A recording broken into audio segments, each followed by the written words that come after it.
ගෙවී ගිය හෝරා කීපයේ ලෝකයේ වැඩ්ඩිම අවධානයට ලක් වූ පුවත් සිරස්තල මොනවාද මේ ගලෝබල් ෆ්‍රන්ට් පේජ්.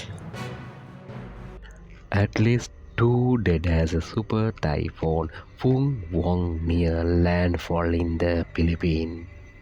පිලිපියනය ෆංවුන් සුලිකුණාටුව ගොඩබිමට ළඟාවන විට අවම වශයෙන් දෙදෙනකු මිය ගොස් තිබේ යනුවෙන් රොයිට පුවත් වෙබ් අඩවිය වාර්තා කර සිටිනවා. Over 1,500 flight cancel delays mount nationwide on Saturday.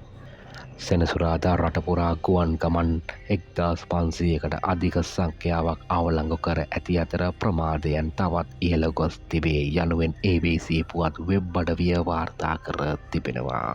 එම පුවත් වෙබ් අඩවිය වැඩිදුරටත් සඳහන් කරන්නේ සෙනසුරාදා රාත්‍රිය වන විට රටපුරා ගුවන් තදබදය පාලන මධ්‍යස්ථාන 40කට අධි සංඛ්‍යාව කාර්ය මණ්ඩලීන්ගේ හේතුවෙන් ගැටලු වාර්තා වී තිබෙනවා.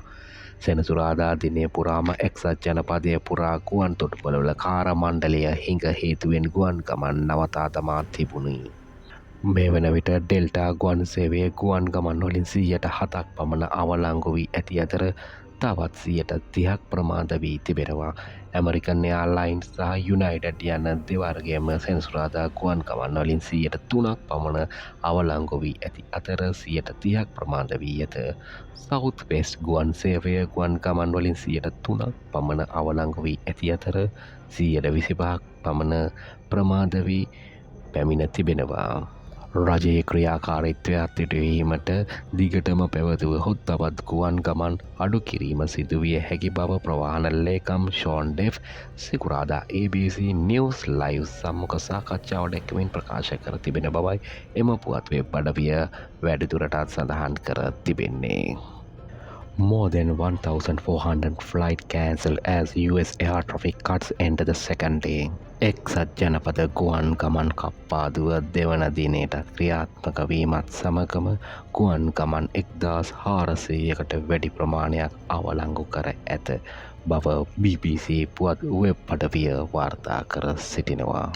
Liberal elites keep the door wide open for Trump's Federal corruption. Liberal ප්‍රභූන්ට ට්‍රම්ප්ගේ නින්දිත දූෂණයට දොර විවෘත කළහ යනුවෙන්ට ඉන්ටර්සෙප් පුවත් වෙබ් අඩවිය මෙලෙස වාර්තා කරයි. Gaza death toll tops 69,000 as Israel and militants again exchange remains. Gaza තීරයේ මරණ සංඛ්‍යාව 69,000 දක්වා ඉක්මයයි. ඊශ්‍රායලය සහ සටන්කාමින් අතර යළිත් ගැටුම්. ඇසෝසට් ප්‍රෙස් පුවත් වෙබ් අඩවිය වාර්තා කර සිටිනවා. එම පුවත් වෙබ් අඩවිය වැඩිදුරටත් සඳහන් කරන්නේ ඊශ්‍රායල් හමාස් යුද්ධයෙන් මේ වන විට පලස්තීනුවන් 69,000කට වැඩි පිරිසක් මිය ගොස් ඇති බව ගාසා සෞඛ්‍ය නිලධාරීන් සෙනසුරාදා ප්‍රකාශ කළා. මෙය දෙපාර්ශ්වය අතර සටන් විරාමයක කොන්දේසි යටතේ සිදු කරන ලද නවතම සිරුරු හෝමාරුව සම්පූර්ණ කිරීමෙන් පසුවයි.